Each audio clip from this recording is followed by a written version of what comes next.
Well, I don't want me to start.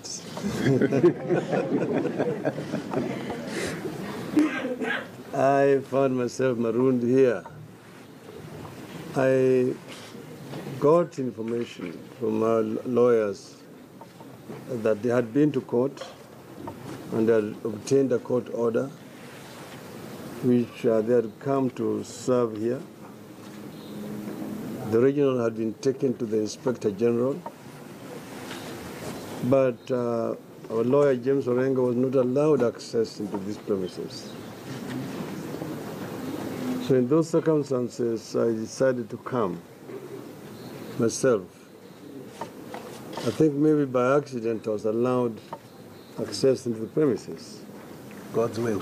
God's will. Yeah, they say the Lord works in mysterious ways. Yes, it's wonders. It's wonders to perform. Yes. I was now here in the premises when I then talked to James Orengo by phone and asked him to come. They came with Senator Mudama, and they were being held at the gate. So I walked out and went to the gate. But before I went in there, when I came inside, I found a search proceeding within the premises. I went up to the bedroom and I found... It's not them. It is not the police.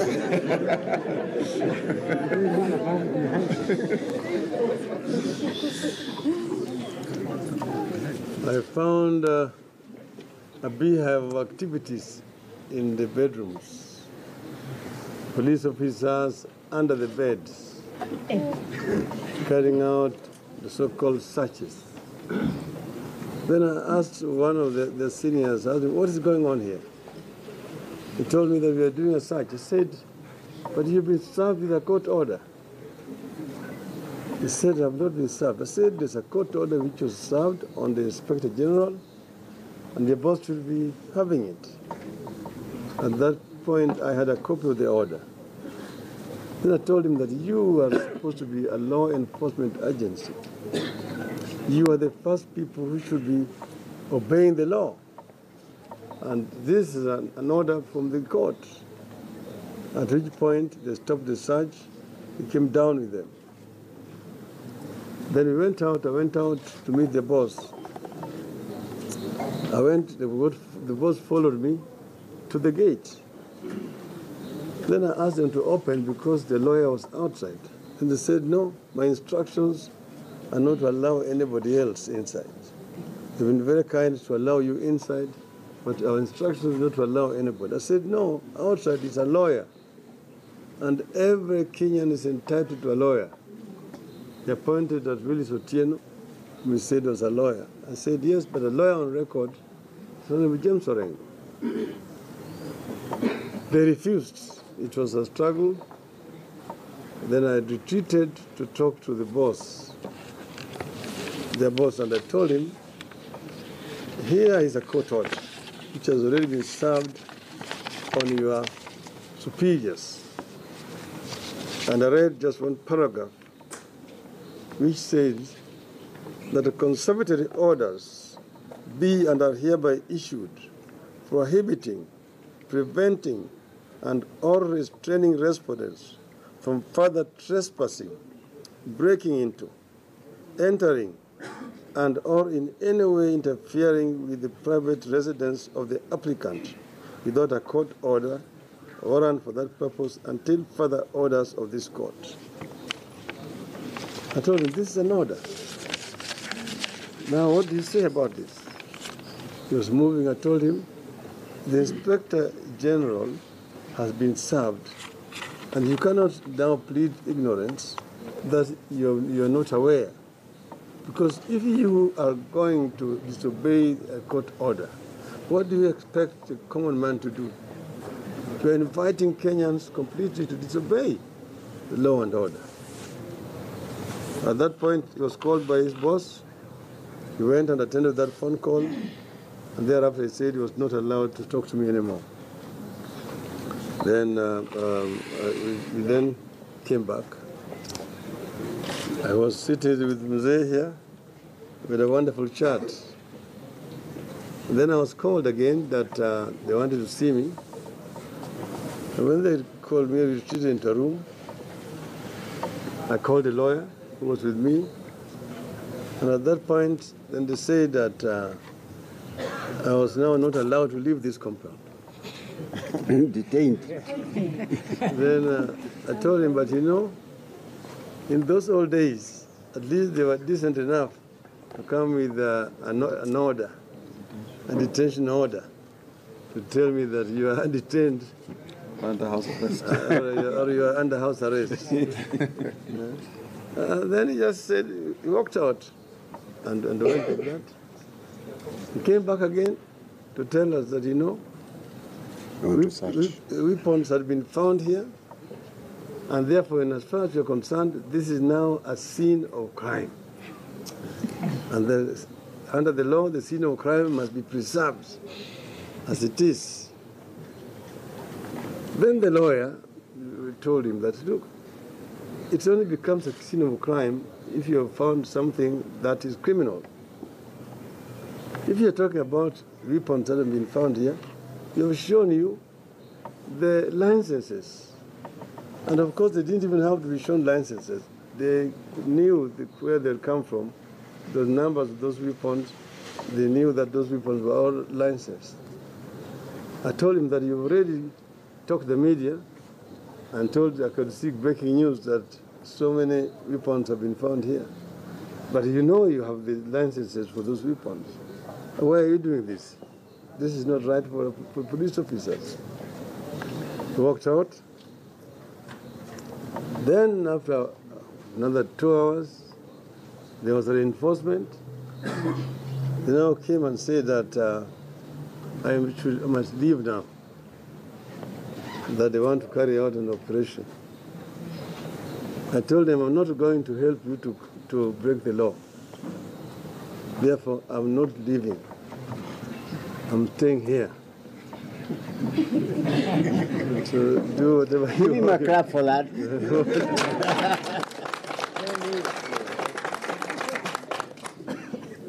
So he stayed with Mzee here. He left me. I sat there. 1 o'clock, 2 o'clock, 3 o'clock. Then again they retreated. He thought they had gone. But again at 6 o'clock they came back again. And this is now a bigger contingent of the need. Now, initially there had been 70, 80. Now there are over 100 in the compound. And they went on. I think then some of our more supporters began to come in. I want to say hongera sana to those who came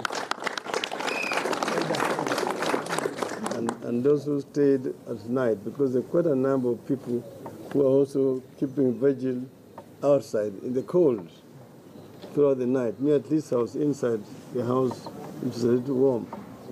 But we need to know that this home was terribly vandalized. There are no lights in most of the rooms. They're using basically candle lights because they had cut cables. They had interfered with very many things. Even television sets here were not working. It was really what you can call wanton destruction of a private property. This is how they were behaving. Now, this kind of behavior shows a state that has gone rogue. And it started from immediately after the Supreme Court ruling. We saw the president go on a rampage against the judiciary. So tirade, wakora, crooks, mapinduzi ya kimahakama, judicial coup, they've robbed our victory and so on. That actually means that the president himself has shown contempt for the court. And if the president himself starts that way, of course his subordinates will follow suit. And that is when you will get a complete breakdown of law and order in a society. That's the reason why you found you now have a rogue police force. Police officers who can shoot 6-month-old, 2-year-old, 11-year-old children with live bullets. In civilized societies, police use rubber bullets. Rubber bullets and truncheons are the ones that are used to control the crowd. But here in Kenya, they shoot directly at a crowd with live bullets, meaning they're aiming to kill. These are basically hired thugs who are basically anti-people. And that is where we are in this country today. But we know where we are. We have been here before. We know that changes that have come to this country have not come easy. They have not come through parliament. If anything else, parliament has been used as an instrument to create dictatorship in this country. The amendments which were introduced in parliament in the 60s and 70s are the ones which eventually ended up with such a rogue state. The Prevention of Public Security Act, the Public Order Act, the Chiefs Authority Act, and so on and so forth. And then Section 2A. All those were brought in by a rogue parliament. Today we have ended up with a similar parliament, where we are being told about the so-called tyranny of numbers, that we'll use our numbers. But he's saying Parliament as currently constituted consists of 349 members, people, against 47 million people of this country. The will of the people of Kenya is unstoppable. It cannot be changed.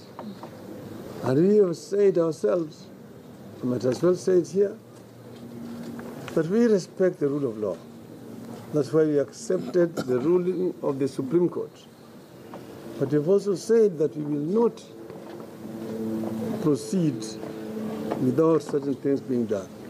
But that is a subject for another press conference. And therefore, want to congratulate Jimmy for standing strong.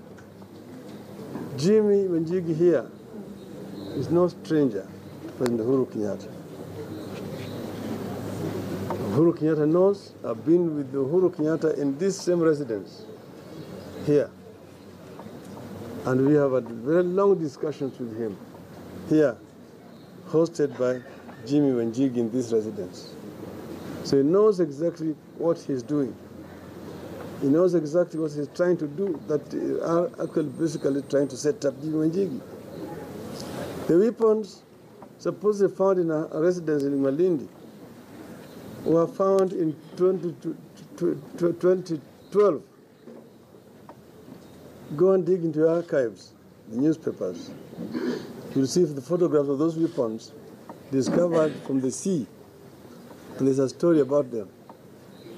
They were just taken back there, again, supposedly for exhibit. And they said it's 2 days before they went to search that they are going to go to the house and they're going to find the weapons there. And I mentioned it to them here yesterday. When I told them yesterday, they were ashamed. They know exactly. So everything that's going on here is basically something that is cooked up by the police to try to harass Jimmy Wanjigi. You can end up here by saying, leave Jimmy Wanjigi alone. Yeah. Thank you very much.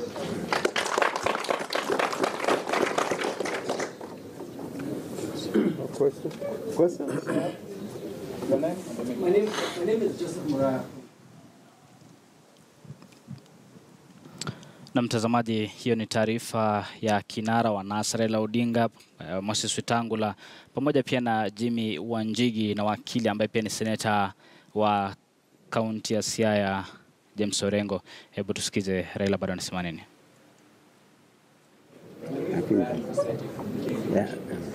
Now that we've seen this happening, and you say it's harassment of private citizens. What is the way forward for because it's not with any other person? What do you mean way forward? Because you guys like this way forward, way forward. That's something that is more productive. You're dealing with a specific case of harassment addressed to Jimmy Wanjigi, and you told him to leave Jimmy Wanjigi alone. It's illegality. It's an illegality. Okay? So And we are in court. And we are in court. And Jim Orengo has told you already that you're going back to court to apply for contempt of court by the Inspector General. So the rest is now up to the court to make a decision. Last question.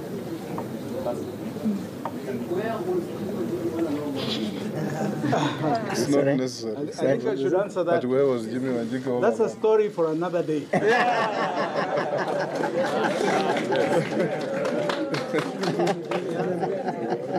Yeah? Very good. Very good. I think that's good. That was the last one. Thank you very much. In your book. If there's anything else, we invite you. Mwananchi. Mwananchi. Yeye ni msema kweli. Msema kweli. Very good. Asanteni wote wale walikuwa hapo. We want to ask everybody who is in the compound to give the family